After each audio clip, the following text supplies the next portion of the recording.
in the den of iniquity. Vicinity no pretty, calamity fi hit we any moment. What a pity. Tomorrow never certain. What was behind the curtain? The face of evil's lurking with the shifty eyes averting. It's not a steady bubble that either pop or topple. Many will fall and stumble. Let the dozers gather rubble. From LA to Colorado, Guinea to Burkina Faso. Cannons could reach the towers and the troops will storm the castle. I say, run, run, come, make we get it.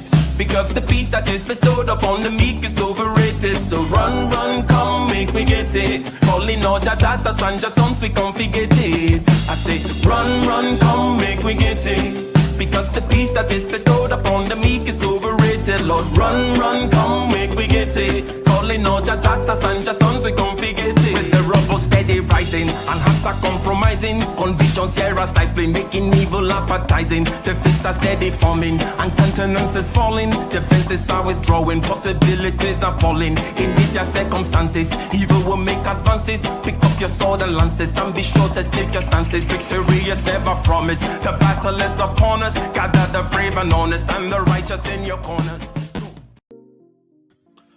Hello, hello, hello, ladies and gentlemen.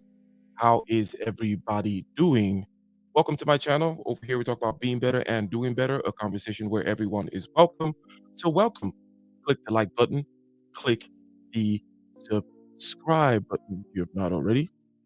And click the bell button, the notification button twice. Last week, we talked about how to predict the market, how to predict prices.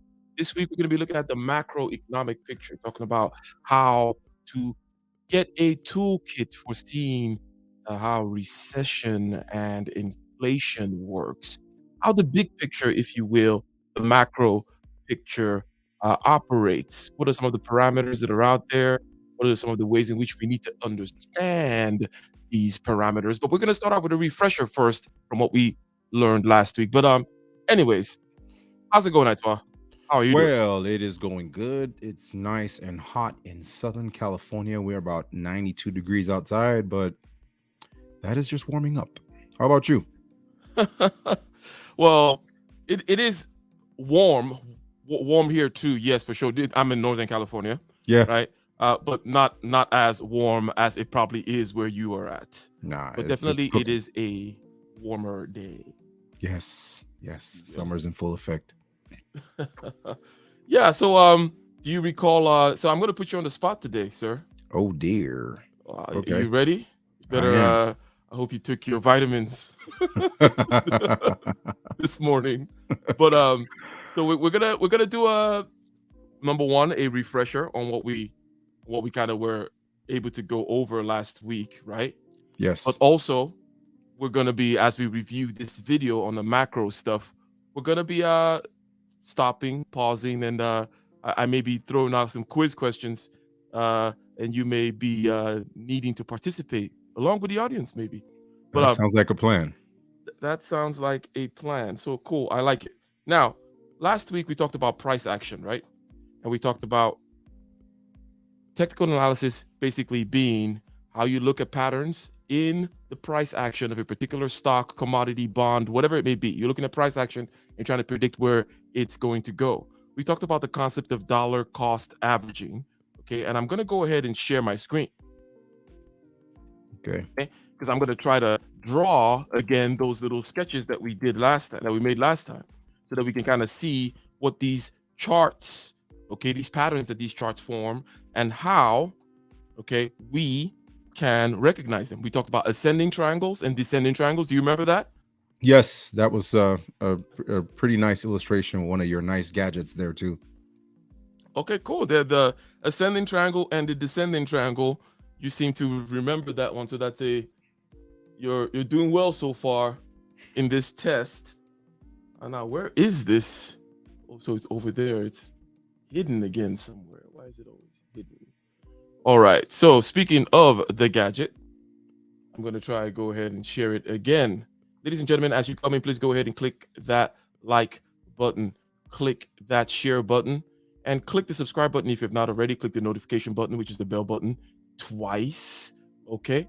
So can everybody see the screen that is being shared? Yes. Okay, cool. So we said, hey, you have over here on your vertical axis the price of something, and then you have time, right? And there are these patterns that the price action of any particular something forms in order for you to predict where the pricing is going to go so that you can buy low and sell high, so that you can either short the market or go long and all those other kinds of things, right? And we started building an intuition for it. Remember dollar cost averaging? Do you remember what dollar cost averaging means? That's where the map goes up and then you go down and then you have an opportunity to you know what, give my little old brain a moment. You have an opportunity you'll get a chance. You'll get a chance. Yeah. So, but you'll see it now when once I say it. I don't expect you to completely remember, but this is good. So dollar cost averaging is, hey, you have some kind of fundamental belief in something. Let's say it's Ethereum, or let's say it's Tesla stock. Okay, whatever it may be. Now, you don't know what the price is going to be tomorrow. Okay, so you can't put all your money in today. Okay, the idea of dollar cost averaging is, if you want to buy something, it's better to take $100 and buy $10 every week for 10 weeks rather than just throwing $100 today. Right. Because today you might buy at this price right here, at a high price right here where I'm pointing to, right? Mm-hmm. But tomorrow it might be down here, or next week, right? So point being, every week you're buying a particular amount, okay? The overall trend is going up, hence your belief in the thing, right? But you're averaging the cost, your dollar cost. That's why it's called dollar cost averaging, okay? You're going to have an average cost depending. So regardless of how this thing goes up and down, you're going in there and buying, okay? And then you're correct in what you said. When there is a dip now, let's say there's a massive dip right here in week 12 of your activity, then you buy more here, because this is an opportunity to buy more at a lower price. I mean, that's right. So far, does it make sense? Yeah, and I think that's where we, because there was resistance, right? We talked about, because that creates a resistance. Am I correct? So we're going to talk about resistance and support next, okay?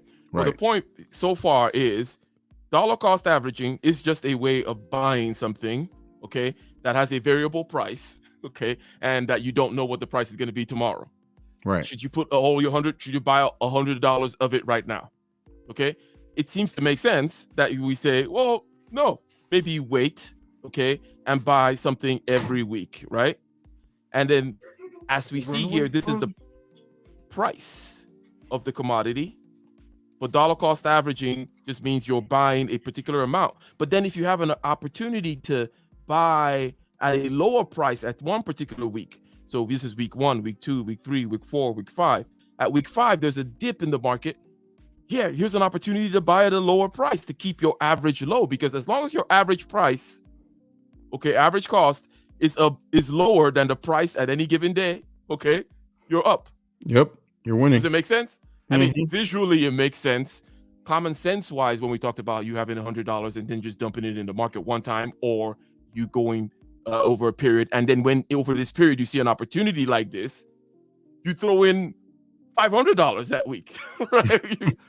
you get the idea. Yes. But your belief in this, in the upward trend of this thing, is based on some fundamental principle that you have about the fundamental value of electronic vehicles or whatever it may be.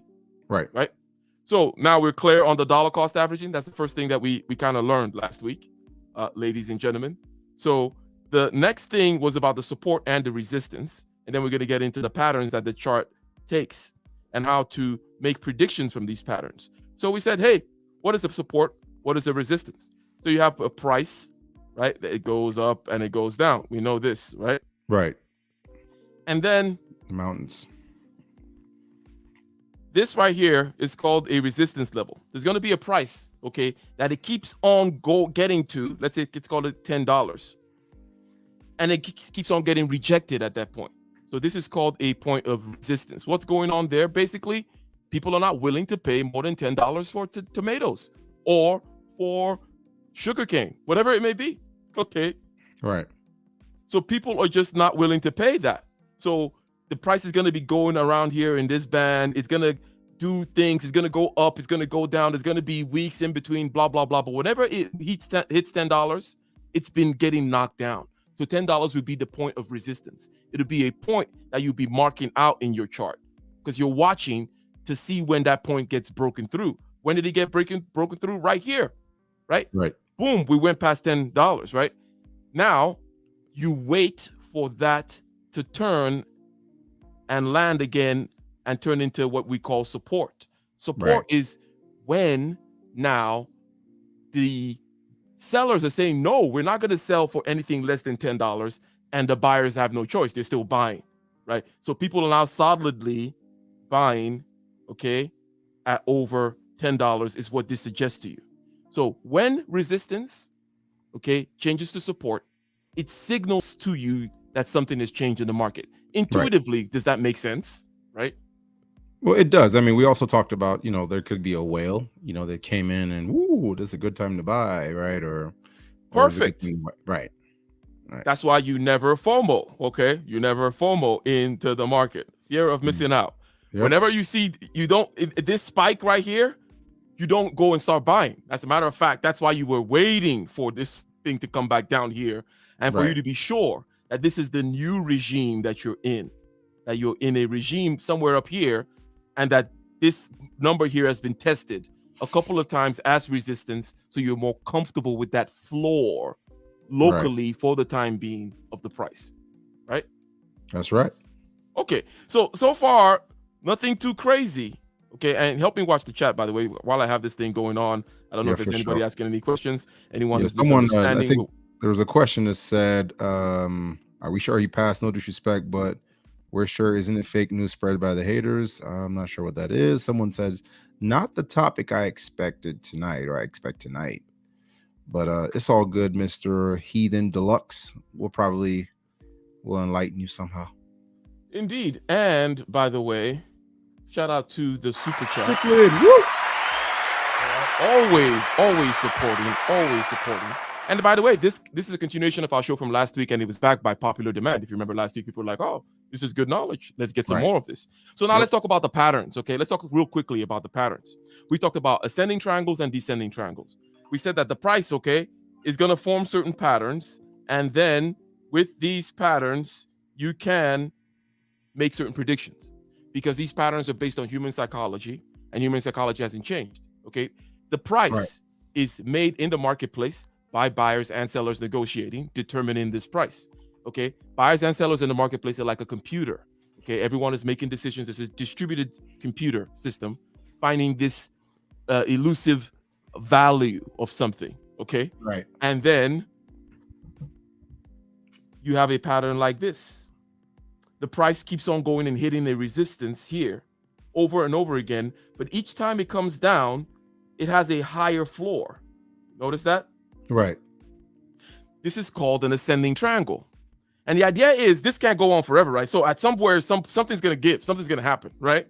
Right. So which way is this pattern, which is called an ascending triangle, which way is it likely to go up in your view? Which way does it tend to go up?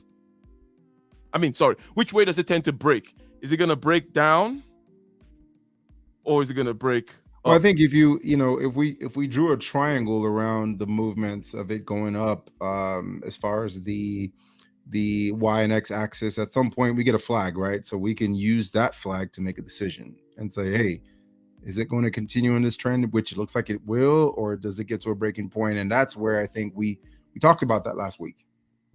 Yeah. So at this, ascending triangles tend to break upwards. Right. Okay.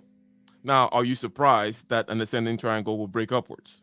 Not at all. At the price that, for example, if you're over here and you're trying to say, hey, next, at some point when the price breaks out, right? Is it going to break down? Is the price going to go this way, right? Or is it going to go up? So looking at the way the pricing is going so far, where basically people are saying, hey, we are willing to buy at a higher price here, and then they resist this high price here. This is the $10 again, the resistance.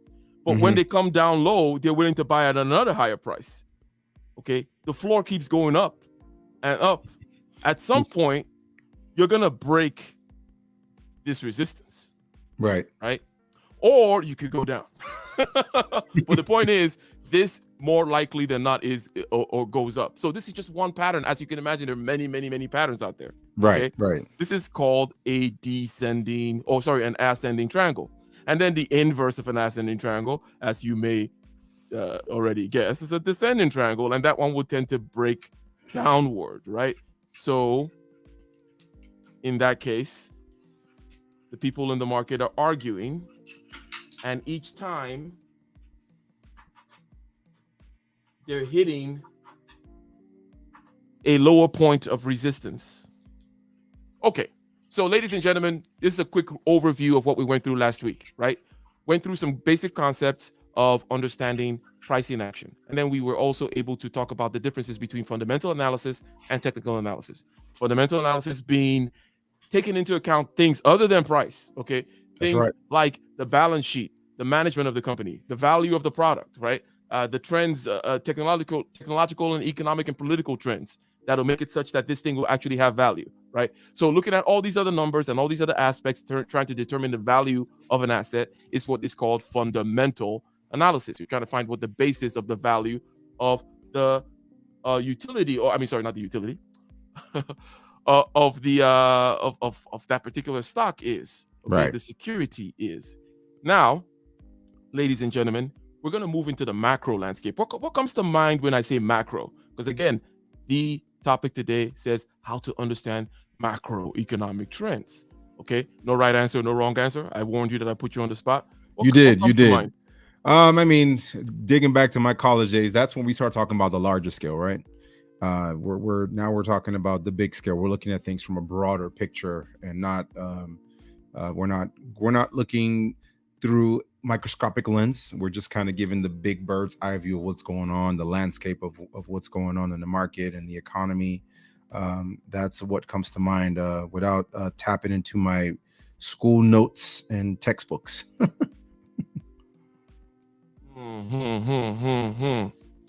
Indeed. So let us go. You haven't answered wrongly, right? Macro means to look at things from a broader perspective. You're going to be looking at things such as currency, bond, inflation, interest rates, right? So it's fundamental analysis, okay, of a global macro sort, right? And we're going to go ahead and we're going to share a video. And this is by Raoul Pal of Real Vision, okay? And again, the idea here is to develop a toolkit of data and intuition, okay? Because so far, everything that we've refreshed ourselves on, even though we forgot from last week, we didn't forget because it was some kind of strange new concept, right? So now that we've heard dollar cost average, it's like, oh, dollar cost average, yeah, that makes sense. We talk about resistances and supports, flipping resistance to support, flipping support to resistance. Okay, that kind of makes sense. Not FOMOing into the market makes sense. We talk about different patterns that the market forms, these patterns based on psychology. Hence, you can there's some kind of predictability to them. Ascending triangles, descending triangles, blah, blah, blah. Now, let's get into Real Vision Daily Briefing. It's Friday, April 29th, 2022. It's from last week, okay? Very excited today to be joined by our founder and CEO, Raoul Pal. But first, a look at U.S. equity markets. Folks, frankly, it's been a bit of a bloodbath out there.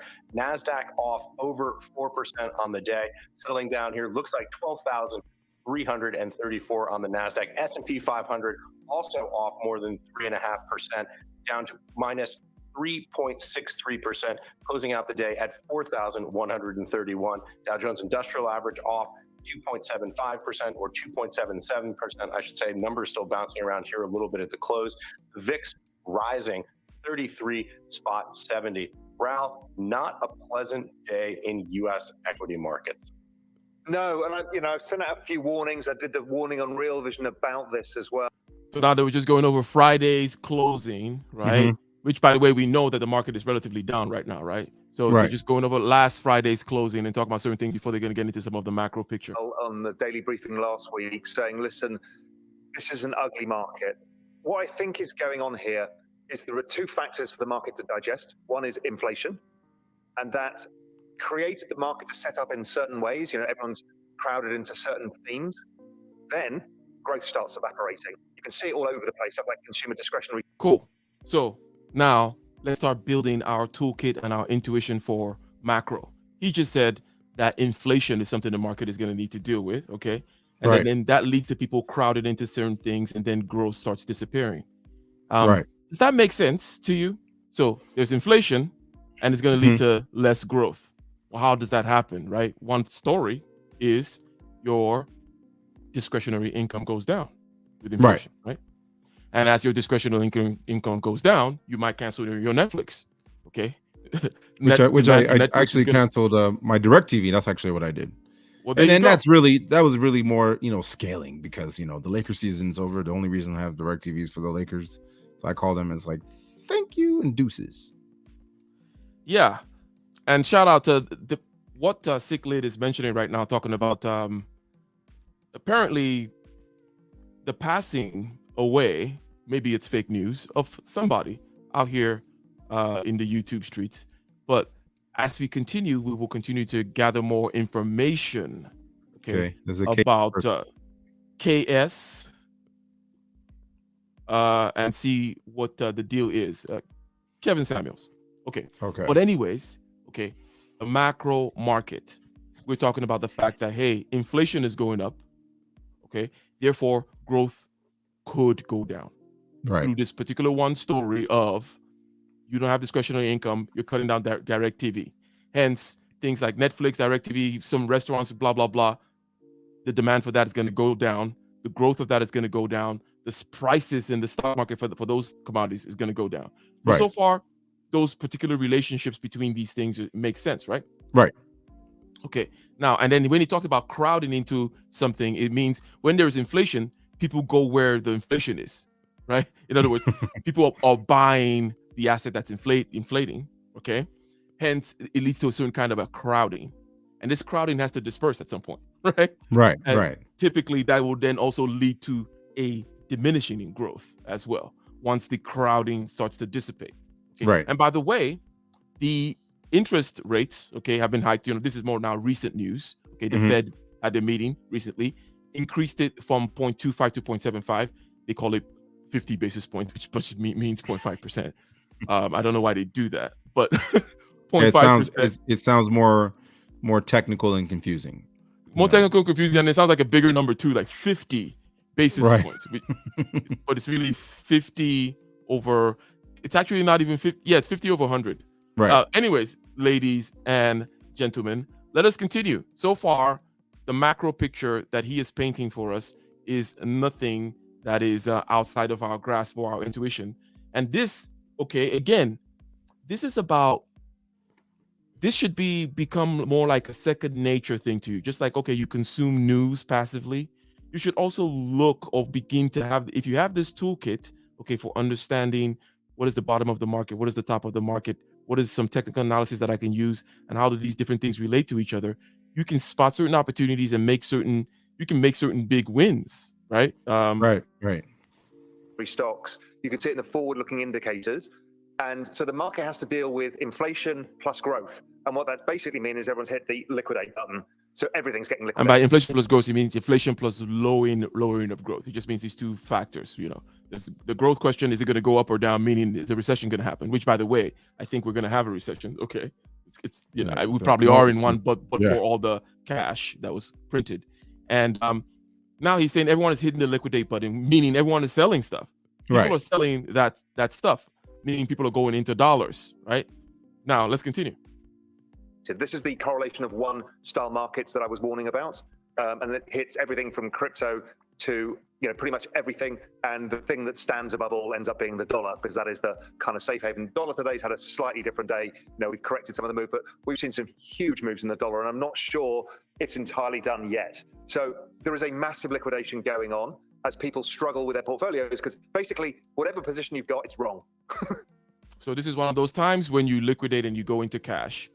And while he's saying whatever position you have is wrong, means whenever people are going into cash, means there's nothing, like you don't really know where things. It's like wait. There's some uncertainty there. Some uncertainty. Keep your powder dry, as we said last time. Right. Have some cash ready to deploy for when your signal comes. What could be your signal? Your signal could be, for example, we have this particular floor and resistance pattern that you're seeing in the market, and you're trying to time when the bottom of the market is. Okay. Right. But meanwhile, you've pulled out from, maybe you bought Tesla 2 years ago, you made some money, you pulled out of that, right? Mhm. You bought some other things, you made some money, you pulled out of that. You got Bitcoin, okay, when it was low in March of 2020, you pulled out of that, okay? And now you're waiting to see, using technical analysis, okay, see how it all comes together, based on some thing that some kind of prognosis you have, okay, that from which we can hear more from him about, like, okay, where do we think the market is going to go next? What's the next wave going to look like? And then you're going to be like, okay, boom, this thing just did this particular target. It just hit this particular target that I think is going to be the bottom of the market. I think, for example, if Bitcoin goes to 32,000, boom, I'm buying again. Bitcoin right now is at about 37,000. Okay, so someone could say, hey, that could be like your target, because you could look at charts. You can use a chart to make a prediction. You can chart to make a prediction, and then say, when it gets here, then I'll deploy my cash. Then I'll pull out the cash. Now, all these things we've been saying so far, macro-wise, have an effect. Now, when they say the value of the dollar, there's something called the DXY, which is the ratio of the dollar to other currencies. When people save money, okay, they save it in dollars, right? So when that's the advantage that the dollar has. So when people start selling off all these assets in the market and the value is dropping, because again, you have inflation, and then also you have a reduction in growth, right? The dollar value is going to be strong.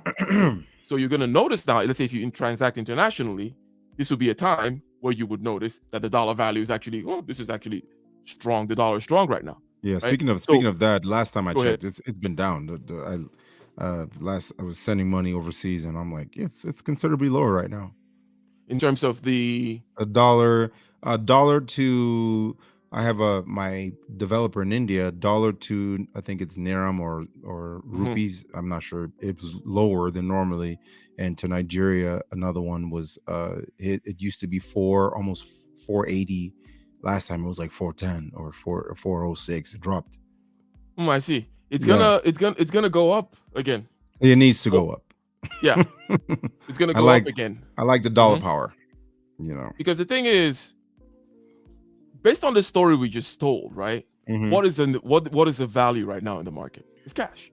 It is. Right. So it's like, well, do you think that the inflation has affected that, though? Do you think that it's gotten to the point where our dollar is losing some of its value internationally? 100%. Okay. The forecasting into the future, the procrastination, the drug that inflation is, that still needs to be. In other words, it's still a fiat currency that is being inflated. That thing that boogeyman hasn't gone anywhere. Okay, but relatively, before the ship explodes, and while everyone still accepts the dollar because of political and military reasons, right? Then relative to everyone else's money, the dollar will still be up.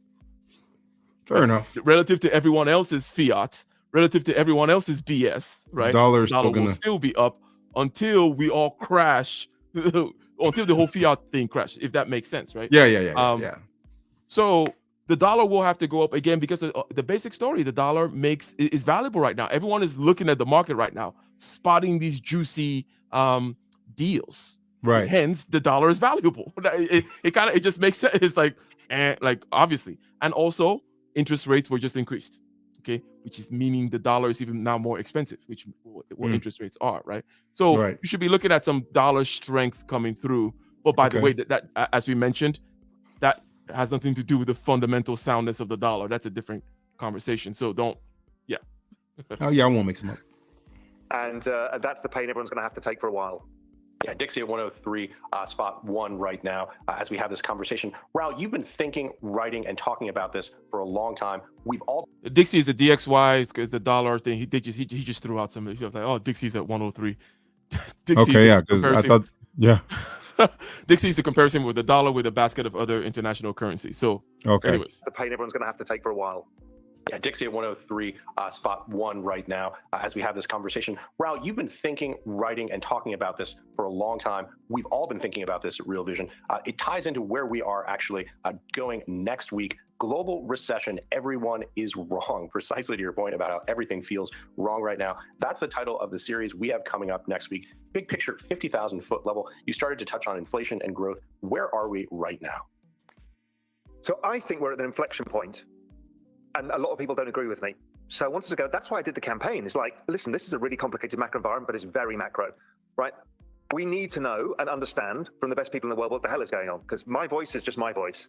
My personal view is that we are doing the transition from inflation to growth. The next shoe to drop will be the inflation shoe.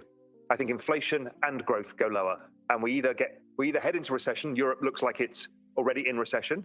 China has been essentially in recession for a while now, but maybe coming out the other side, early stage. And the US forward-looking indicators suggest, look, it's not clear it's a recession, but it's clear that the ISM is certainly headed to 50, or maybe just below, which is the ISM, the Institute Supply Management Survey.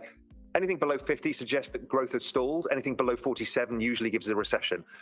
Definition of a recession is 2 consecutive quarters of, I believe, is it negative growth? A particular number, particular number, negative or low number of growth. So his general prognostic, his general thing now is saying, hey, we're gonna go into recessionary mode.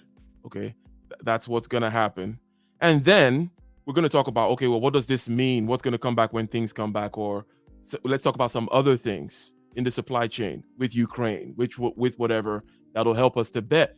Okay, sure, everyone is coming out of the dollar. Okay, I mean, everyone is coming out of assets and going into the dollar. If you trade Forex, by the way, that's consequential for you also. If you trade bonds and dollars, that's consequential for you also. Those are also kind of macro type things, okay? Those things are consequential. But we'll continue with more information vis-a-vis where the market might go next as he continues. So we're getting in the phase where we're going to have a very slow patch. And there is no sign yet that that's turning around. So it could accelerate lower. So the recession is potentially on the cards. It's certainly on the cards in Europe. And we need to figure out, what does this even mean? What does it mean? And I think the big thing it means is bond yields are coming lower, because the inflation narrative, I think, is about to change. In the content, week 2 of the content campaign. Okay. We'll continue here in a second while hold on 1 minute for the public announcement. I'm going to address what's going on in the chat here real quick, because it would seem that Kevin Samuels has passed away. Now, I have no knowledge of this other than what I'm seeing in the chat. And I would just like to pause at this point to say a couple of things. I mean, everyone knows I'm a supporter of Kevin Samuels, right? Always been. For reasons which I know and I expressed. And one of those reasons have to do with the ways in which he challenged men, okay, to take the modern world seriously, to take the modern challenge seriously, to take, in other words, life in the modern world seriously, where you have more responsibility, where, for example, you do have to know things about the macroeconomic landscape, right? Where you're no longer living in a world where you're being cuddled by tradition, by a scaffolding of quote unquote rights and wrongs and things that you're supposed to do. Okay, we all know what it is. There's a deregulated dating marketplace. There's a deregulated cultural marketplace. It's a postmodernist crazy hellscape out there. Whom are you? What are you supposed to do? Where are you supposed to get your meaning from? And all that kind of stuff. It's kind of crazy. Hence, one needs to take the bull by the horns, take responsibility, act like an adult, and that, I think, is a tribute to him. And this very stream we're doing right now is in line with what he always preached, which is constant improvement, okay? Constant improvement. Understanding technical analysis, understanding fundamental analysis, understanding the macro landscape. This is not something that is just only for people who live in the Cayman Islands. And by the way, we haven't talked about his background. What do you think about this? Is by the way, let's talk about this guy, okay? And this is his pad, okay? This is his pad in the Cayman Islands, okay? This is one of his rooms This is like a Are bar you with are you a sure this isn't a green screen? no, it's not a green screen. Okay. Oh wow. This is Raul Powell. He's a big time baller. Okay, he doesn't do green screen. Okay. All right. I could have But sworn I thought it was a blue screen. no, yeah. Sometimes it looks so good. Like I remember when I was in Ghana, I did one live stream where it was in a hotel. The background and the lighting just looked so good that it looked like It looked like a background. it looked like a fake background. But anyways, this is the kind of information that's not just only for Raul Powell and living in the Cayman Islands. Okay, so far, does he sound like Einstein to you, Aitwa? I think I haven't heard him speak long enough to analyze his thinking. I'm looking for a pattern of to analyze. I'm looking for Yeah, a but you pattern. haven't heard anything like mind blowing or crazy as to why that he has some kind of secret of the universe, right? No, I haven't heard anything like that. No. Yeah. So, but this guy this guy has all this money because of his workings in the macro space and knowing certain things and being a trader, right? If you Interesting. will, right? And this kind of information, okay, is not counterintuitive or crazy, is my point. In other words, he hasn't said anything that was like, what? He said the bending Right. of He whatever. hasn't No, said he a said formula growth, or inflation, moving into the dollar, and my prognosis, and people may not agree with me, and all those kinds of things. Okay, so the Yeah. idea is, what I try to push here is, why not you? This guy's not, what he's some dude. Now, granted, he worked at Goldman Sachs, right? And that's how he got the inside information and the confidence to be able to then go out there. And now he's doing this stuff by himself. He has his own company. He's out there in the Cayman Islands. His freaking office is a bar. Come on. Let us continue. Fair use. The recession is potentially on the cards. It's certainly on the cards in Europe. And we need to figure out, what does this even mean? What does it mean? And I think the big thing it means is bond yields are coming lower, because the inflation narrative, I think, is about to change. In the content, week 2 of the content campaign, we have interviewed, I'm so lucky to be in the position I'm in, to be able to sit down with Pierre Andran, the world's best oil trader, what's going on in the oil markets, and Dwight Anderson, probably the world's most famous commodity trader, what's going on in the commodity markets. And, their view is these kind of prices will lead to demand destruction. And I think that's what we're seeing. We're seeing commodity. So again, inflation leading to demand destruction being another mode by which growth can go down. So growth can go down because you cancel your Netflix, right? Which is the demand destruction, high price type stuff, which is he's just repeating. And by the way, I'm going to say something, then we'll continue the video. But basically, you could predict where money is going to flow to intermediately, okay, and bet towards that, right? You know what I mean? Like you can say, hey, money is going to leave the growth industry. What does growth mean? Growth means venture capital, technology, the new app, the new whatever. In other words, people want cash, right? Okay, so people are not. People are not out. Yeah. So all those other things that happen when people all have all kinds of cash out there in the market doing things and investing, it's not happening anymore. Okay. So money is gonna temporarily flow out of there. Okay. So people have already kind of done that before and shorted that market, because you can short, meaning bet against, right? Meaning bet that something's gonna go down. A lot of people have made a lot of money betting that that something was gonna happen, gonna go down at this point. But now you can say, hey, where is this money going to go to intermediately? Or are people going to go into like buying some bonds, okay? Or some other more, shall we say, stable assets while they wait, okay? And to deploy the funds into the market again? And can I bet there? You get the idea, right? So all that goes into account as well. And when you're doing this kind of macro thing, again, it's about developing intuition and a toolkit. It's not by telling you what to buy. It's never about that.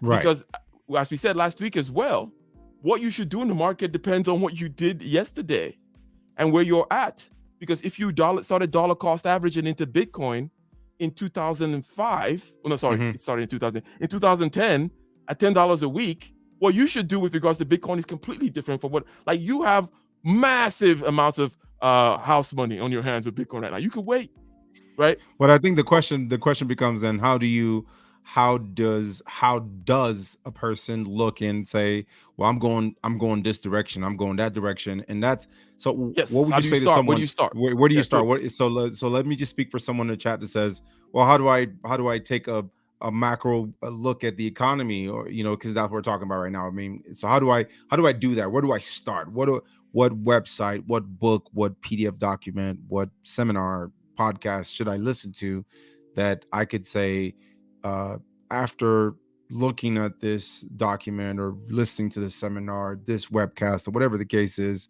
I can confidently, or at least start to build the confidence to say, hey, this is why and where I should, start getting some more information about this. Very good. Very, very, very good and very decent question. Now, there is it's called Lunch Money. His name is Anthony Pompliano. Would you mind looking it up? Like just Anthony and then Pomp. Anthony, let me pull that up. Anthony Pompliano. And he does a show called Lunch Money. Well, he has many different kinds. He has a YouTube channel where he's doing different kinds of shows, interview shows, this blah, blah, blah. But is a particular... How do you spell his last name? Yeah, P-O-M-P-L-I. Pompliano. Okay. Anthony Pompliano. There we go. Anthony Pompliano's channel is a good one. Okay. Lunch Money, if you go to, let's say, his playlists, right?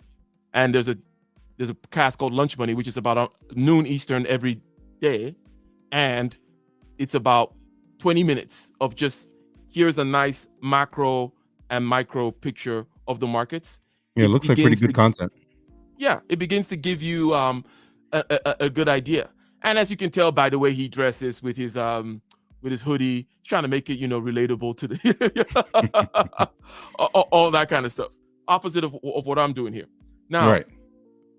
Another thing is, having listened to Pompliano, let's say for about 6 months. Let's say you start listening to Anthony Lunch Money and you're getting an idea, okay, of what does Fed printing mean, okay? And when the Fed prints, where does the money go? Well, we just found out that it goes to the rich, meaning it goes to the inflation of assets. It actually doesn't go to those people who got the cash in 2020, okay? That cash just evaporated out of their hands, okay? And the value of the cash the value now of everyone else's cash is worth less, and the value went into the inflation of particular assets. So you want to be on the side of assets. Understanding how these things flow, and then starting to understand, let's say, technical analysis, understanding dollar cost averaging, understanding, let's say, the value of, let's say, the cryptocurrency world. Understanding the more about that money story that we told, right?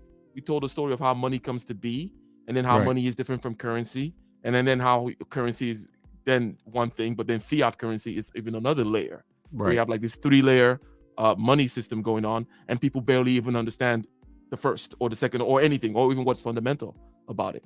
So after you start to get all that kind of information, then what do? You say, maybe, for example, you say, I believe that Tesla is going to win a 5-year game, let's say.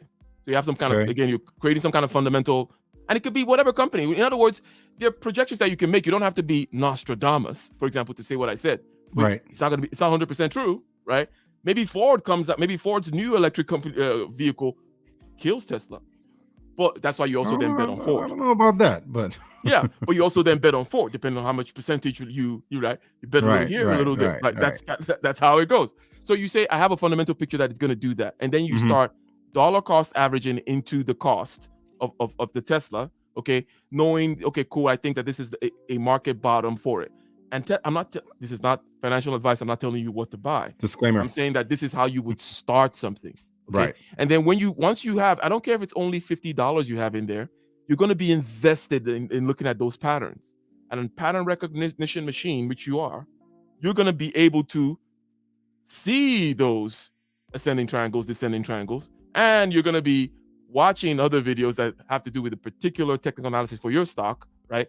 That you're going to start getting, this is going to be like more of second nature to you. As we continue the video, we're going to hear that things that you hear in the news, such as about Ukraine, such as the supply chain problem that we've had, you're also going to hear in financial analysis as well, right? So it's not like it's different background information. It's not information about Mars that causes the markets to do stuff. It's stuff that's happening right here, right? But the thing about the information, just so you know, we lost you for like about 45 seconds.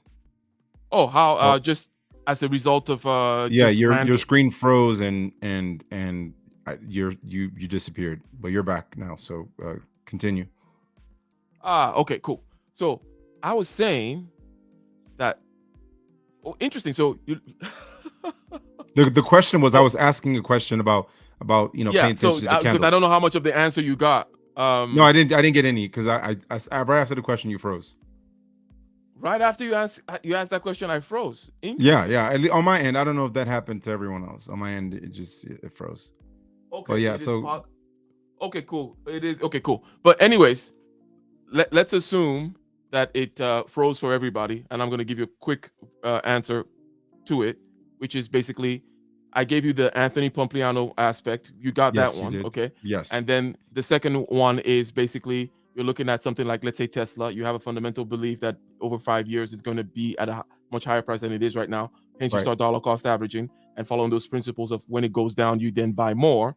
Okay. Right. But then also, as you listen to this information, you are going to be able to, which is the last point I was making, you notice the same kinds of things that you hear about the supply chain or about Ukraine or about oil prices, right? Mhm. That you hear in regular news.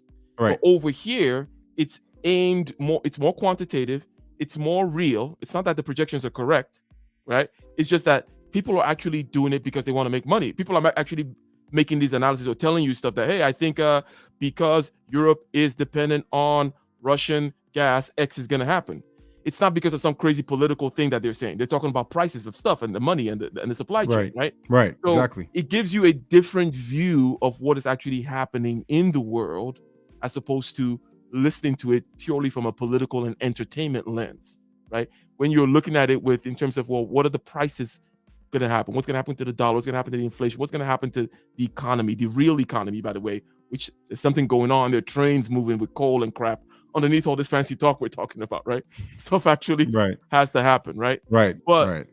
so that is where I was going, which is real, which is memorized. Yeah, Anyways, let's continue. some people said in the chat that they heard you, so that must have been my fault then. That was you, and so but you made me repeat myself. Hopefully, it was worthwhile. Ladies and gentlemen, click the like button as you come in, and let's continue. By the way, someone's asking, who is this?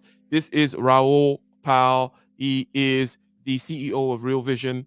It was a former Goldman Sachs trader over in New York.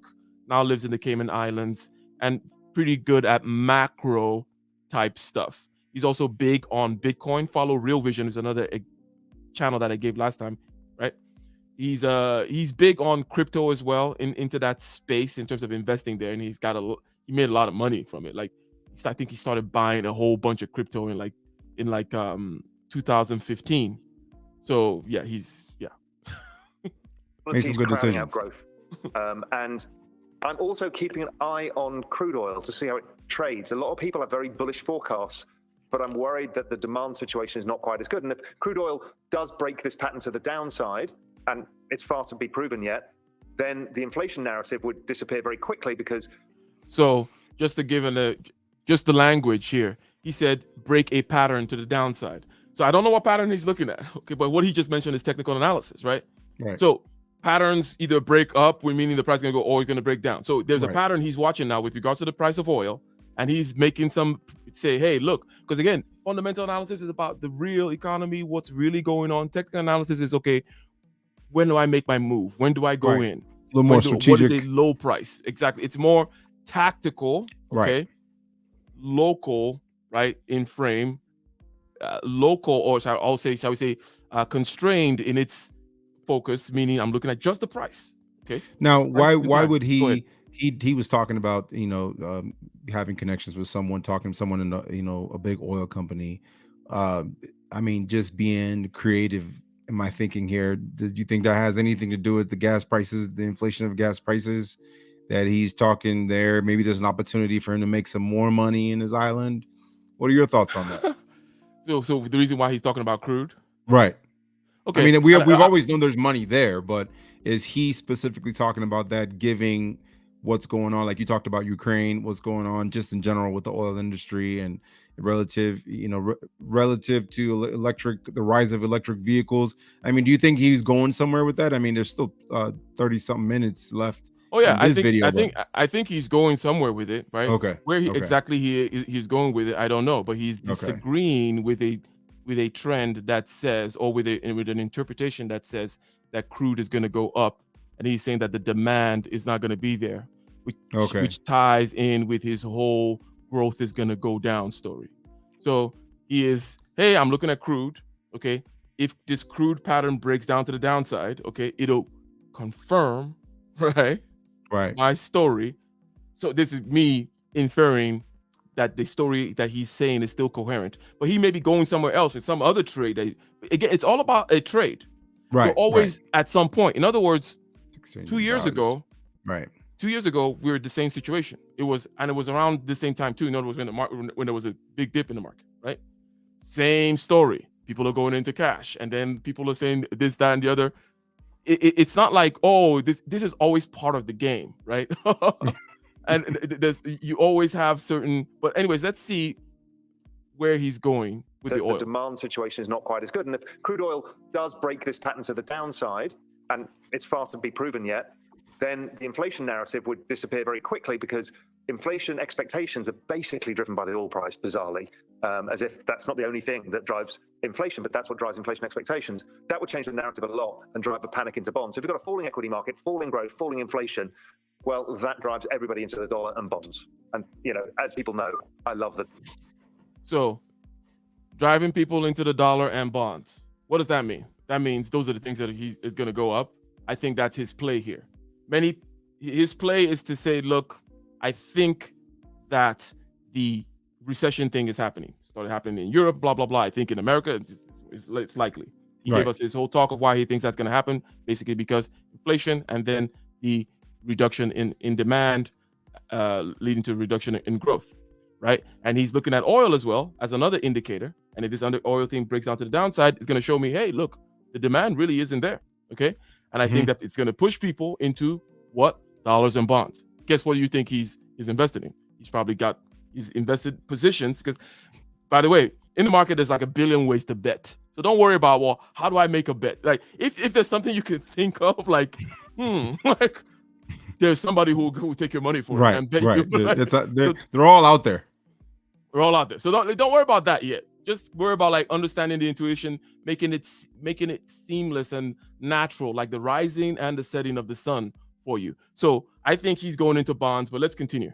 Price, bizarrely, as if that's not the only thing that drives inflation, but that's what drives inflation expectations. That would change the narrative a lot and drive a panic into bonds. So if you've got a falling equity market, falling growth, falling inflation, well, that drives everybody into the dollar and bonds. And, as people know, I love the dollar and bonds generally as a trade. That's the most macro trade of all. Yeah. WTI has retreated about 1% on a price basis here on the day, trading now at 104.20. As I said earlier, he's a macro guy, so he likes these big picture moves, and so he likes to make those trades. Up a little over 1.5% on the day, closing out looks like 109.40 on Brent, the global price for oil. Yeah, and for me, it's oil either needs to break above 110, which it tried to do, and maybe even a bit higher than that. Or if it breaks below 95, then I think it accelerates lower. So we're in a tight range. It's kind of, tenterhooks, which way it goes. If oil breaks higher. Technical analysis, right? He's looking at oil chart. You can imagine it right now. He's talking about where it's going to go, where it's going to break down, or where it's less likely to go, blah, blah, blah, based on the recent past history of oil, right? And that oil price is critical to this whole kind of where the energy and then recession, where big picture things are going. Again, macro, right? Macro. That's right. It's only going to increase the demand destruction and the squeeze on corporate balance sheets and the squeeze on households. So it's not a good setup here either way. We've either done the damage already or we're going to do some more damage. So it's these are very important markets, and this is a very macro environment, and it's very, very important to understand what it is. Yeah. Now, if I'm right and that the inflation story is going to change and growth is going to go slower, then we start shifting into a dynamic where we question what the central bank's going to be doing, and if bond yields are going to come lower, stuff that's been really beaten up, like the further end of the growthy stocks, they should be more interesting in that environment because they got killed by inflation. I think gold does pretty well. It's, interesting enough, gold and growth stocks tend to do badly as real rates start tightening, but they got to zero and it looks like the world's falling apart, just as the central bank are trying to undertake quantitative tightening, or at least no QE. Quantitative tightening is the opposite of quantitative easing, just basically meaning that they're reducing the flow of cash and also maybe increasing interest, just making the flow of money harder out there. Quantitative tightening, that's what that is. But basically, again, he's continuing the story saying that the growth stocks are going to get going to get killed, or they have been killed. Which, by the way, if you do have a long view of a growth stock, let's say like Tesla or some other kind of technology thing, or it could be Amazon, it could be a new one, whom right now, for example, venture capital, as we said, left, right? So maybe this particular thing that you think is going to make it though, and you're betting on it, but right now the price just even dipped further. I don't know what it is. It's in the growth category, the technology category, right? I don't know. You people know out there, right? This might be the time now where it's like, oh, this thing is dirt cheap. Okay. Yeah. Where's my cash? Right. Okay. Hence, cash is very valuable right now because people are leaving the market and people are looking to deploy somewhere. People are pulling cash out, right? Drawing down the value of certain assets. People are looking to buy and waiting for these signals, as he's talking about, looking at oil, looking at all these different things to know when to deploy their cash next. And if that's the case, then real rates are going negative again, if I'm right. And that's usually good for gold, crypto, long end of growth, that kind of stuff. And bad for everything that people have been in, like commodity stocks. Yeah. Well, one of the helpful things that you do is to look and think across multiple time horizons at the same time. I'm looking right now at U.S. equity prices across different time horizons. We're now off more than 20% on NASDAQ Composite and NASDAQ 100 year to date. We're off 15% on the day, almost 14.5. It looks like on Amazon today, and ARK now off more than 50% year to date. That's right. Basically, the S&P 500 is like the average of the it's a good way of averaging the US stock market. Okay. You have the Dow Jones. Okay. I believe the Dow Jones. Now they're typically in different, one has more technology, one has, but S&P 500 has all these companies, right? Okay. And then there's a question of, are you doing better than the S&P 500? In other words, if you buy the S&P 500, you're typically buying, those are things that are in things such as ETFs and in your 401k plan, for example. I would like to buy a mid cap and low cap stock, whatever, right? Those are all just buying into the S&P 500. They're buying like a whole bunch of stocks together, right? So that's what everyone is in that is investing in 401ks. Typically speaking, about 99% of them are just throwing money into the S&P 500, right?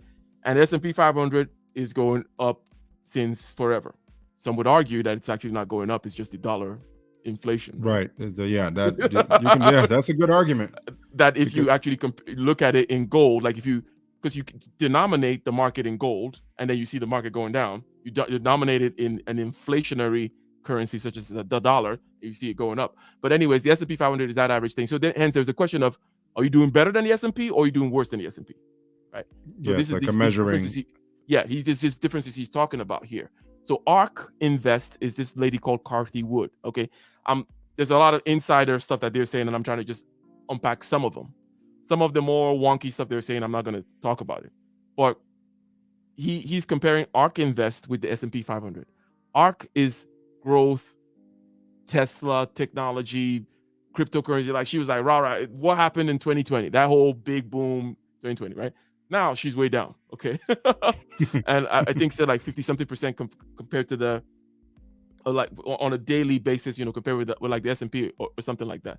So again, just giving us more context and more texture as to some of the things that we know out there in the macro landscape. But so far, one thing we've gone out of it is like, hey, money, dollar and bonds, these safer stores of value. He also mentioned gold at some point. Right? Yes. Might be the thing to happen. At some point, crypto will do its rally again, but let's not get ahead of ourselves. And ARK, the story's well told, is to do with that long end of the growth market. That gets killed in inflationary environments. And you can argue whether Cathie, who I had coffee with yesterday, actually, whether she's got the right stocks in her portfolio or not. Fine. But then the Scottish Cathie Woods of ARK Invest, and she apparently, apparently they have lunch together or coffee at the Cayman Islands together. That gets killed in inflationary environments. And you can argue whether Cathie, who I had coffee with yesterday, actually, whether she's got the right stocks in her portfolio or not. Fine. But then the Scottish Mortgage Trust that have an excellent track record of doing this as well, the long end of growth, they're down. Let's have a look where Scottish Mortgage Trust is down this year. I mean, they're down 32%. So people who bet heavy on growth stocks are down right now. Just what I'm saying. Cathie Wood, ARK Invest down. Now, it's not like the thing is this: people are like, oh, around she's well, obviously you're going to be down at some point. Like, it's just a question of how down you are and how rah you were when it was the bullish time, right? Right. So right. if you're over rah and be like, oh, it's never gonna let everybody give me your money, because Kathy Woods, ARK Invest, she's running a fund, just like this guy runs a fund, right? She selects stocks and she takes people's money, right? And she promotes her selection and her ability to select, just like Warren Buffett and all these other people, right? So that's the money game out now. Now he's saying, look, she's down, but these other people, right? He called them the Scottish whatever, blah blah blah, also bet long, and they've been doing it on growth stocks, and they've been doing it for a long time, and they too are down right now. So this is just the time for these kinds of people to be down, right? It's their turn to be down, Right. Yeah. which there's means ups and downs. Which means for somebody like you who's looking to get in on any of these, this is an opportunity. Yeah, growth stocks. If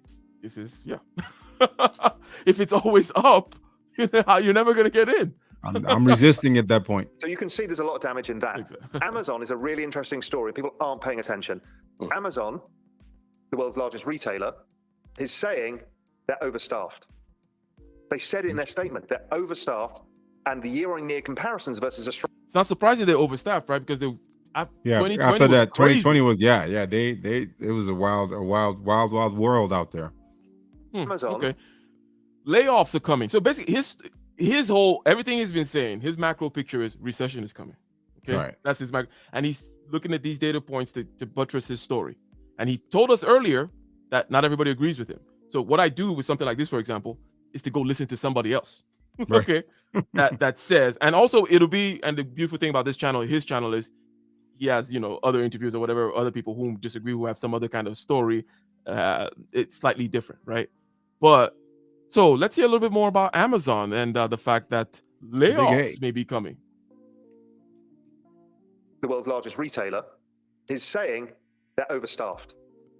They said it in their statement. They're overstaffed, and the year-on-year comparisons versus a strong year last year because of COVID is going to make them look bad. But the overstaffing element makes me think that there's layoffs to come. And I think there's broader layoffs to come because of this fall in consumption. Because if you think about it, last year, particularly in these kind of stocks, there was an enormous amount of staffing to deal with the excess demand. Well, that excess demand is now gone. And therefore, you're likely to see they're going to have to trim some of the staff. So, this is not a good setup. But in terms of equity markets, somebody may be in the market right now trying to short Amazon, thinking, okay, Amazon has a longer way to go. And the way shorting works is this, right? You're just betting that the price is going to go down, right? Right. And you can short not just 1x, you can short 2x or 3x or 10x. In other words, you can say, I put $1, okay, and in other words, you can get 3 times your money back, right? You can also lose a lot more too, by the way. But point being, I stumbled into starting to talk about these multipliers that you can put on your betting, okay? I forget what the name completely escapes me now, but the point is there are ways of betting some crazy stuff. You can be like, hey, I'm betting I'm putting $1, 100 to 1 or whatever, that this price is going to drop. Like if the price drops 10%, I'm making 100% my money, right? That kind of stuff. I double my money. What about the fact that Amazon recently, I think, I don't know if they've already done this. They were talking about increasing the price for Prime. I mean, from a macro standpoint, what does that do to the market? Do people say, whoa, the price is going up? That means that my stock value is going up. Is this the time to invest, or it's going up? They're gonna lose some members, or what's your take on that? Because I thought that was an interesting. I remember seeing that article somewhere. I do know that even Netflix is rumored to take their prices up as well. Yeah, I think that the Amazon price, in terms of the stock price, is less likely to drop because Amazon has a lot of price control within their organization. In other words, Amazon has a lot of revenue control, right? So I'm going to say why these two things are related in a second. But basically, if I understand your question correctly, you're saying, look, Amazon, because of their price control, are turning up the price on Amazon Prime, right? Right. Which they can. And the people who buy Prime will pay the extra whatever it is. Like they don't even know what it costs. It's in their credit card, and it just. I know. You know, it's funny you mentioned that the other day. I was like, $119. I've been paying this for 6 years. Yeah. So the people who pay Prime don't look at that kind of stuff. Okay. It's your typical middle class person. It's on their credit card, and it just rotates. And Amazon can just turn it up a notch. 15%, 20%, and only a few people will actually disconnect Prime because of that. Because again, it is not a low end of the market type of service. It is relatively high end. Okay. So because of the price control that Amazon has, I think that even if they have to lay people off and all these other kinds of things, they can keep their value high, right? Yes. But the laying off aspect that he's mentioning is a general signal for the rest of the market, for the rest of the market, right? Saying, recession may be coming, and if Amazon is overstaffed, other people are overstaffed too, I'm sure, right? Right. Or other ends of the supply chain, right? Because it doesn't just happen at Amazon. Amazon's just delivering something, right?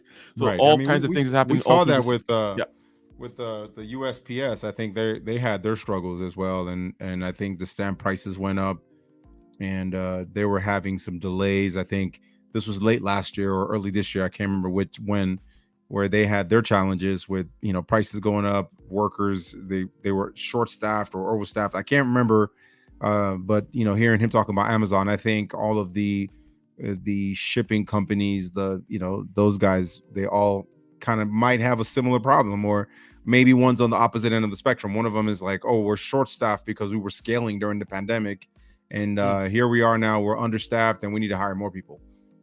Exactly. And all this stuff is happening all at the same time, all these different time scales and all these different bets that could be made on all these different and obviously there's a probability assigned to all of these because no one knows exactly where it's going to go. Some information is more fuzzy than others. Some conjecture is more sure than others, right? So average recession, and this doesn't feel like it's a financial crisis in the brewing. It feels like I've been talking about for a while that the business cycle is going to get shorter and slightly more violent as opposed to the long moderation period we've gone through since 87 or so. So if that's the case. Okay. Long moderation. The long moderation is something that happened during the time of Alan Greenspan, Fed chairman. If you've in this generation, been around like past 20 years, looked around the past 20 years, been conscious the past 20 years, looking at the market the past 20 years, you've been living in that period of long moderation. What does that mean? Basically means that the Fed heavily tries to control the market, the spikes of the market, right? So it means they're going to do a lot of quantitative easing and all this kind of stuff. Meaning, what they call it, what they call the relief. I remember the first time, was it 2001, the first time it happened? Or I think 2008 was one of the biggest ones, right? When all those guys failed, the big banks. The GMs and all them. What did they call it again? What was the package that the government offered to it was oh gosh, it's in my head. The stimulus for the people, and then there's let me see. I gotta Google that one. It was a good one where I think they gave GM money. They gave GM money and all those other kinds of things, right? So basically that general philosophy, okay, of taming the wildness of the market is a philosophy. Oh, it's called the bailout. What they call it, the bankruptcy. The bailout. Yeah, it was the GM bailout. The bailouts, yes, exactly. Yeah. The bailout philosophy is basically the philosophy of the Great Moderation, keep that control. We're gonna keep things nice and smooth, which is always whenever a human being. We've had this. We see this pattern repeating several times, right? About when we try to impose an artificial, contrived order or remove a ruggedness or uncertainty from something, it always comes back and slaps us in the face. It does. Right? Again, because it's that thing where you're changing the wrong parameter, like you're giving the kids Ritalin rather than just change make your stuff more nuanced. We're always trying to force things into a box. Okay. Where was I going with that? You were talking about how the government, the federal government's always trying to keep things going steady. Yes, the Great Moderation. Yes. Right. So he's mentioning the Great Moderation, and now he's saying that we're going to probably move into a phase, and this has more also to do with the new Fed chairman, and his pronouncements and the way that they're looking at it. And he thinks we're going to go more into a phase where we're going to be doing less of that crazy stuff. Meaning what you're going to see more in the market is more violent, shorter cycles. Okay. Interesting. So there's going to be less. He's actually saying there's going to be less of the drug use. Okay. And there's going to be more of the sharp consequences. You're going to see them. You're going to see things fail, right? And these spikes and shorter. So he's saying business cycles are going to shorten because the feds are not going to manipulate and try to, shall we say, tame things down as much. Again, just trying to, and this is one of those podcasts, ladies and gentlemen, or one of these episodes that maybe it's a good thing to listen to once, twice, 3 times, but we'll be back next week also kind of continuing to unearth, but going through here, talking about all these concepts, but still, let me ask you this, Aitor. Nothing is counterintuitive, right? You haven't encountered anything like you're like, what? No, I know. Everything is pretty. It's simple, common language. I think what makes this heavy for a lot of people is the absence of habits. It's not a habit for a lot of people to dig into these things, and it lacks stories and emotions. So it's very logic, dry reasoning and process that a lot of people aren't used to. I remember sitting through a financial meeting at the school, and the accountant's talking, and I'm sitting there going, what the hell is this guy saying? Right? I mean, I knew what he was saying, but there was there was nothing that powdered my mind. It was just, it was dry knowledge. And most of us prefer, knowledge with a little bit of sauce to it, and stories and sarcasm and creativity. So but again, this is what separates the ones that are functioning on the higher level, understanding the market, taking advantage of the market, is that they're comfortable understanding the dry stuff, the stuff that has no fluff. Right. Yeah. And by the way, there are ways of getting you into it. What I mean by that is when you bet money in there, all of a sudden it gets all wet. It's not dry anymore. Okay. All of a sudden you're interested. All of a sudden the passions are aroused. Now, everybody likes money. So you don't have to be like, oh, I wonder what the DXY is doing relative to the bonds or whatever. It doesn't matter. That's not the point. Okay. The point is you have money that you need to protect from inflation. You have money that maybe because again, there are always several lanes of money, right? You have money that you're generating, top line income, right? All that kind of stuff. You have money that has to do with long-term savings, retirement, safe type stuff. And then maybe you have a lane of money that you're just trying to more like protect. Okay.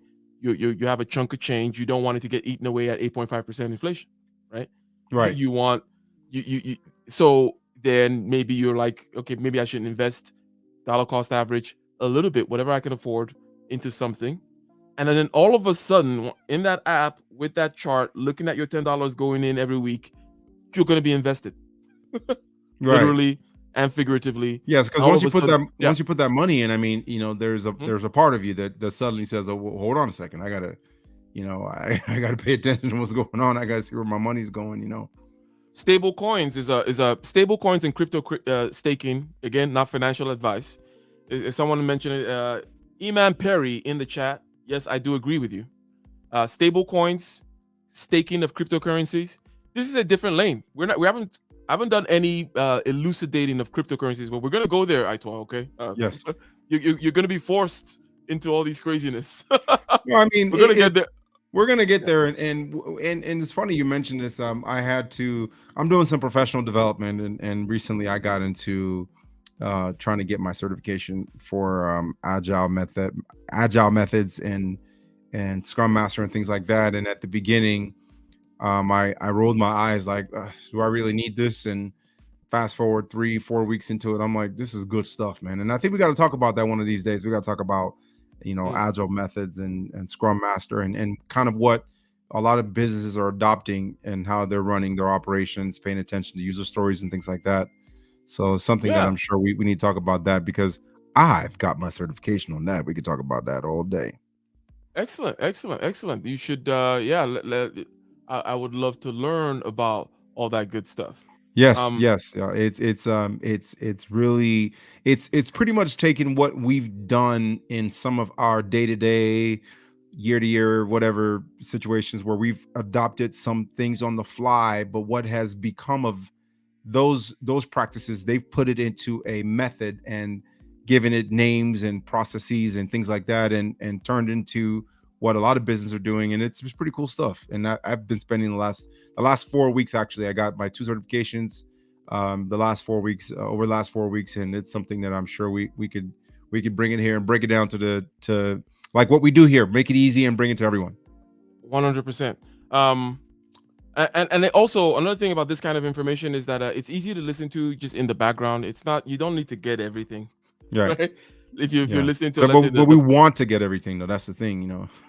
Yeah, it's like if you listen to Anthony Pompliano, Lunch Money, every day, for example, at noon, you can have it in the background. A lot of concepts are going to be repeated.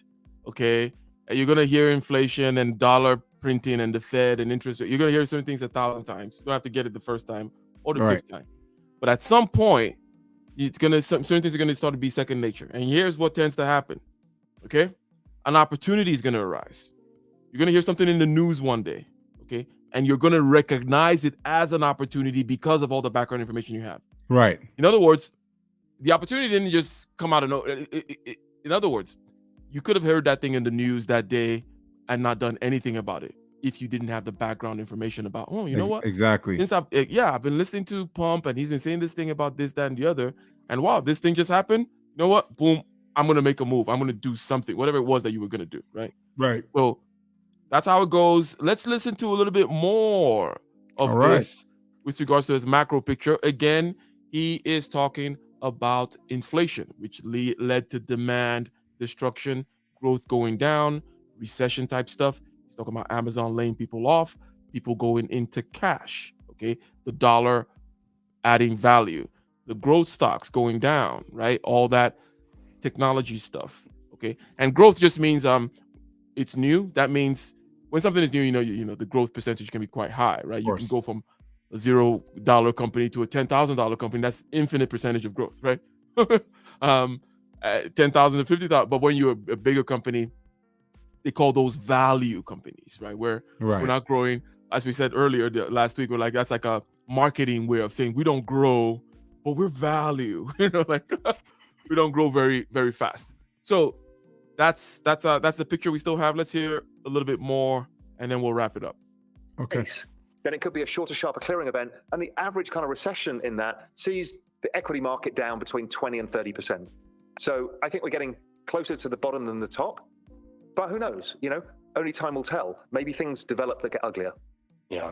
One of the other interesting things that I know you look at in more detail than most is the real economy, the business cycle, some of the measures and metrics that you look at to determine things like shipping, pricing data. What are you seeing there in terms of the real economy?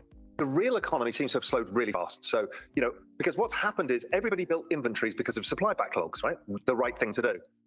Supply backlogs clear, demand falls because of high commodity prices and inflation. Everyone's stuck with a whole bunch of inventories that need. Okay. He went there. Everyone stuck with inventory, huh? Okay. Yeah, we all did. Yeah, that's not good. And we're seeing the supply backlogs clear because, the Port of Long Beach in the US, much clearer now. We're seeing the same with freight traffic has gone negative year on year, suggesting that the economy may slow significantly forward. So those kind of indicators, restaurants been weak. The consumer has offset some of this by credit. So we've seen them drawing down their savings. So the savings ratio has been collapsing. But consumer credit has held up, and that's what traditionally happens in. So you can picture this guy has like 50. This is his bar room, but he has some other room with like 70 screens, right? Paying attention to the metrics. Whatever. Watching all the candles. Although all the candles, he has this. The restaurants on 5th Street in New York. If they serve 50% more lunches a week, it tells him something about the price of eggs in China or some crap like that. In the US, they balance off savings and credit, but if people start losing jobs, then all bets are off. Again, I don't think there's anything really severe on the horizon, but let's keep an eye on it. Europe, different story here. Europe's between a rock and a hard place because of the reliance on Russian commodities, particularly on gas, and Europe's in the transition to ESG. That transition is going to take the best part of a decade before it really starts taking marginal demand away from fossil fuels. And they're steadfastly wanting to adhere to that. And I think it's the right thing to do, but they're going to have to take pain in the middle. And the pain is the economy. And what's happening is the outlet valve for that right now is the euro, which has been going down fast. We've seen the outlet valve in Japan being the yen going down fast. And we're starting to see the outlet valve in China being the RMB going down. Now, that's actually good. The rising dollar is bad in the short term because it creates funding problems and it can slow growth significantly. But if these are So the rising dollar is just another way of saying everyone is hoarding their dollar. That's what it means. And create growth problem because you trying to start up your little growth company don't have those dollars by people because they're not giving the dollars. Not everyone's. So when the dollar is rising in a certain sense, it's actually not good for growth. Like it means dollars are scarce. Everyone's hoarding dollars and all that kind of stuff. Economies see cheaper currencies over time, it's going to create a larger deflationary wave because they're all exporting nations. So there's kind of the bad of the strong dollar and the good of the strong dollar all at play, but that's a phased thing. First, the dollar up fast is a bad thing. Then a weak set of global currencies helps them get traction and recover. Yeah. Rob, we've talked about a lot of data points here, but I want to point this out because it's a pretty striking coincidence. Here we are on a Friday afternoon, markets, NASDAQ specifically losing over 4%. And on Monday, we start this global recession watch series. What was it that clued you in to know? I mean, these series take weeks and months to plan. How did you see this narrative starting to build? I could see it in the economic data. I could see it in the positioning in the markets. I could see it in how things were trading, things like consumer discretionary versus consumer cyclicals, that kind of stuff. I could see it written large that we're going to get us. And the beauty about crap like this is, okay, you don't have to have his charts, but given the fact that this is not very complicated information, right? Mm-hmm. It's not biochemistry. Mm-hmm. Yeah, you can just listen to him and then a couple of other people that are around saying some other things with their and take that as knowledge. Yeah, you just take it in and slow down. And so that's why I thought, okay, this is starting to get concerning. Now, I've been looking at this narrative developing for 9 months. Economies take a long time. There's only 9 data points, monthly economic. And it is true, by the way. If you listen to these kinds of things, these plays, they take a long time to play out. And that's why, by the way, whenever you hear anything in the news, stock market related or whatever related, it's like months too late. You never, obviously, if you're actually trading in the market, you're not current. You're not current at all. So, because some of these people also are not current because to be current is to be making the bets now that based like looking 5 years ahead and making a bet and being right on it about something. He's on bonds right now or whatever. And or at some point, probably he's buying some more cryptocurrencies in the DeFi space, or he's probably purchasing some NFTs or something like that, right? And then, boom, 5 years time, the news is going to be like, oh my God, this big boom in the NFT. Yeah, that's been in the works. It's already too late.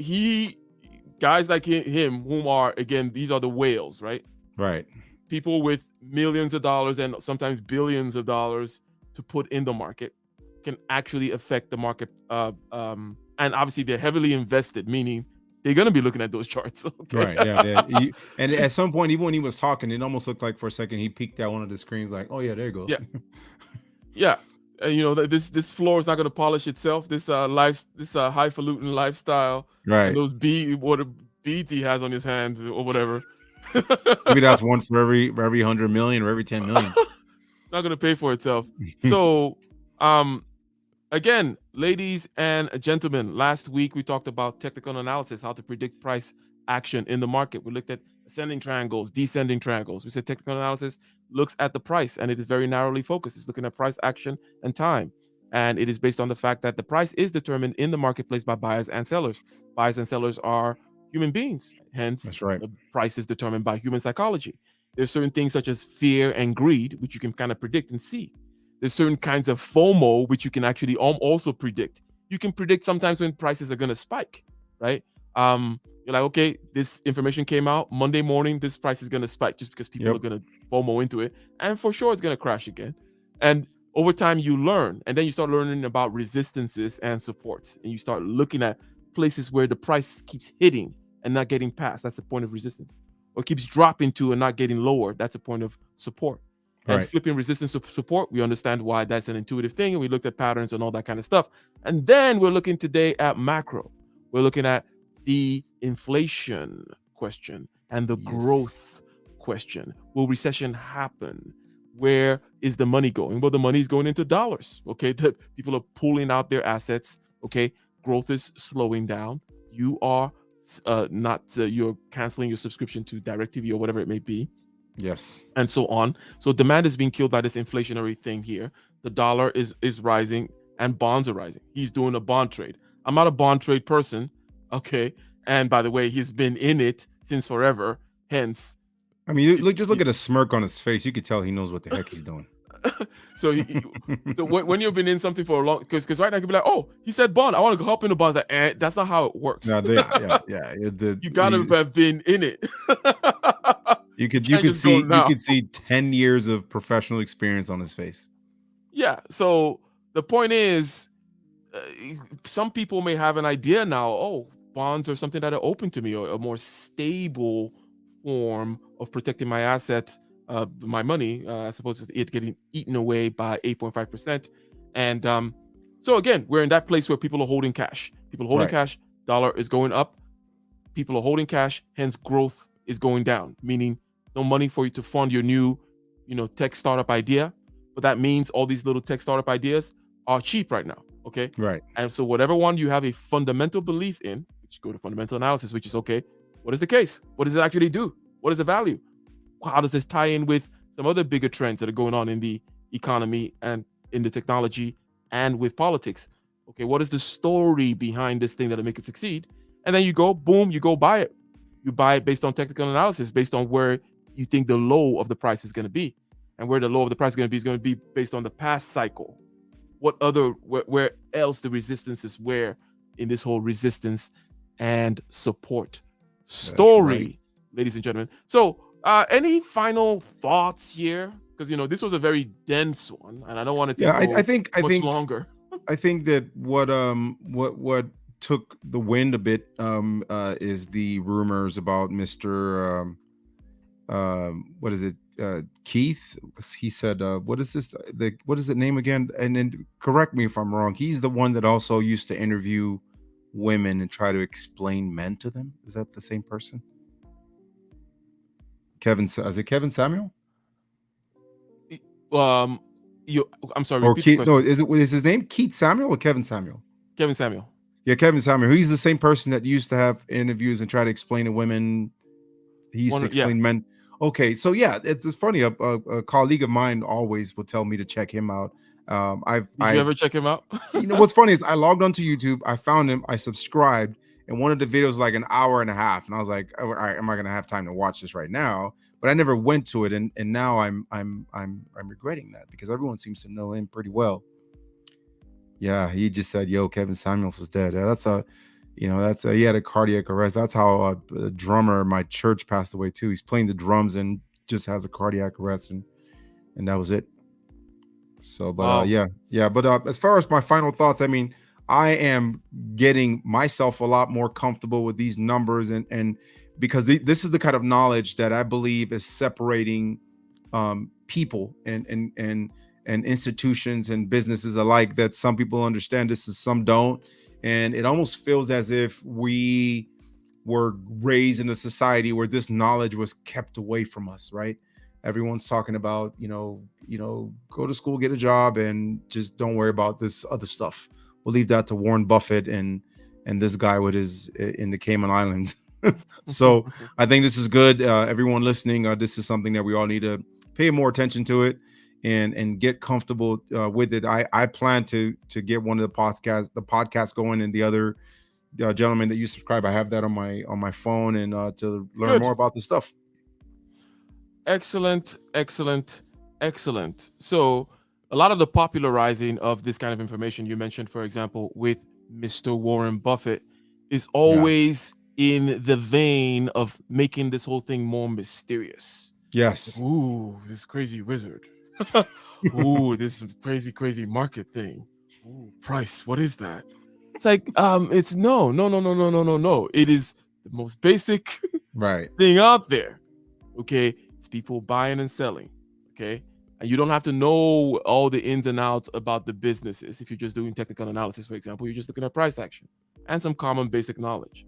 Okay, and you don't have to really understand, oh, what is fundamental analysis, what is technical analysis. You just got to know, okay, well, there's some real company with a real value. That those are the fundamentals, and then Right. there's where's the price going. Those are the technicals. And the more you are armed with this kind of information, generally speaking, the more likely you are able to spot opportunities in the future. So those are my last thoughts. It's really about the opportunities, because I did not get into crypto as early as I could. Mm-hmm. Okay.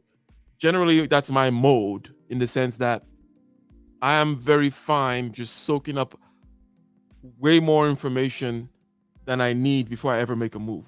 Right. So Yeah. I'm always consuming information, right? Like constantly. And you know this about me. Like I'm Oh just yeah, always you take 2 years and then you start talking, and everything you heard in 2 years, you say it. so always consuming information. And then there was let's take, for example, with Bitcoin, right? Mhm. So it came out in like 2008. I'm listening to Joe Rogan podcast. There's this guy called Andreas Stephanopoulos, Bitcoin Jesus or whatever. He's coming in here talking about all this stuff. I didn't get it. Okay. Mhm. If I had gotten it that time, I mean, we all know the Bitcoin story and all the millionaires that are out there, right? So, but I'm generally fine with that. But in 2020, the reason I made the move when they dropped down to 6,000, okay, is because of all that information I've been getting since 2008. They all just clicked. Yeah. So maybe in about 5 years, after listening to this guy on macro, right? Mhm. All of a sudden, I'm going to see some kind of macro. Something's going to click. I mean, all of a sudden now I'm going to start doing bonds with this guy, or like, in other words, getting into that kind of bond trading for some kind of long-term blah, blah, blah, because something is going to click. Right. So it is good, useful background information, and it is not complicated. It will continue to reinforce certain toolkits of intuition and data that you have with regards to interpreting where the market is going, and it'll open up the ability for you to see certain opportunities when they arise, ladies and gentlemen. But anyways, thank you very much again for your time. Ladies and gentlemen, thank you for your time. Sick Lid, thank you for the super chat. And condolences, or it seems like it's confirmed, more and more confirmed, as about the news, right? Yes. About KS passing. And as I said earlier, one thing that I really liked about him, number one, the suit thing, which is some people say it's representational and fluff and whatnot. I have a philosophical argument about why aesthetics are very important, right? They but are. not necessarily for everybody, right? Some people are actually not worthy of aesthetics, right? In other words, like it's like a knight it's like a coward putting on the armor of a knight, for example, Right. So, but some people don't understand aesthetics. But when Kevin, with his suits, for example, and then certain things that he said to back up the whole suit thing, he had a whole separate self-representation, black man on YouTube presenting himself in a particular way and talking about things that you typically don't hear Other people talking about in the black space. In the Mhm. black space, typically you hear entertainment and sports. And even if you talk about money, it's still all entertainment and sports kind of related. We're not talking about having skills such as sales and building verticals, like Right. like having an actual business, a vertical, right? And also just this idea of constant improvement. So again, videos like this are indeed a in memory of Kevin Samuels and what he That's is right. about.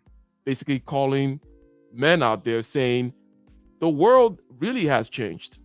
You are broker than you think, because there is inflation. Mhm. Because you unlike your great grandparents, you can't put money in the bank and actually get interest. Okay. Unlike your great grandparents, just set it and forget it, and saving is not going to work. Unlike your great grandparents, just set it and forget it, work somewhere and you get a pension, it's not going to work. All these Right. things are true. Okay. And as a man, there is no glass floor. In other words, you can be homeless. Like, it's not like, oh, something could happen. No, women don't fall that far typically, right? Yeah, someone's As a gonna catch dude, him. Yeah, as a dude, yeah, you're gonna be. It's all Yeah. dudes out there. You can be there. So, given all these facts, in other words, you can't hide your head under the sand that you need more money than you think. Inflation is crazier than you think. The economy is worse than you think. This stuff that they call the gig economy is just marketing for your broke, right? Mm. The gig economy, just marketing for your broke. The gig economy is marketing for uncertainty. But I think it's a great opportunity for people to become more entrepreneurial, take Yes. advantage of the apps that are out there, international business, get some funds, start dollar cost averaging into some stuff, learn macro, learn technical analysis, and let's make some money, and we'll meet up somewhere in Spain. In the Cayman Island. Yeah, there you go, with Kathy Woods and this guy and all these different chains and all that kind of stuff. Why does he alone get to enjoy? I mean, it must be nice, anyways. Yeah, I'll remember that one. All right, thank you, ladies and gentlemen. We're All out. right, peace out.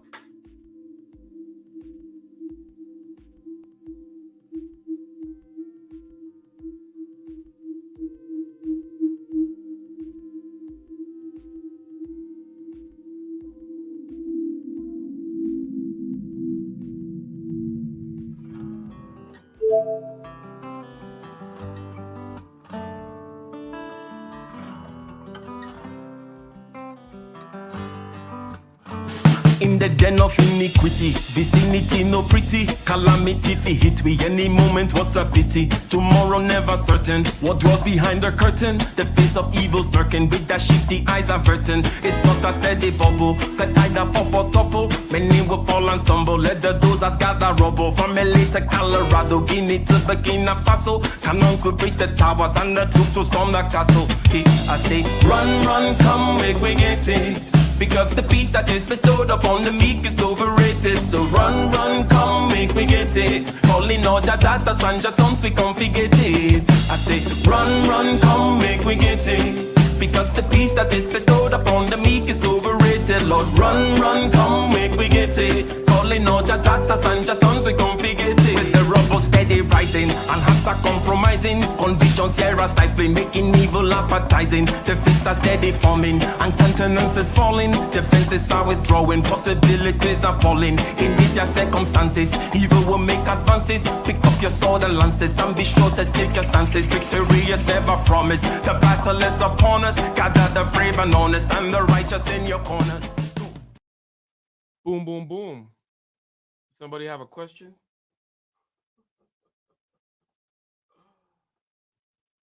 Households, of course not. It means households. Yes. So, tomorrow, I will be traveling to Accra, Ghana, West Africa, do another African tour again. Okay. I was there for 3 months last time. I'm going to head out again. Okay. I messed up my heel, my Achilles heel, or the fascia, the bursa. I had some kind of heel bursitis thing. And it was kind of crazy. Like, how am I going to fly with this crazy leg thing? But it's getting better, and definitely helps you appreciate business class, more, because can be flying with messed up Achilles tendon, sitting in the middle seat in the cattle section of the plane. But yeah, but I will drop some video probably at the airport before I fly out, ladies and gentlemen. But until next time, peace. We're gone.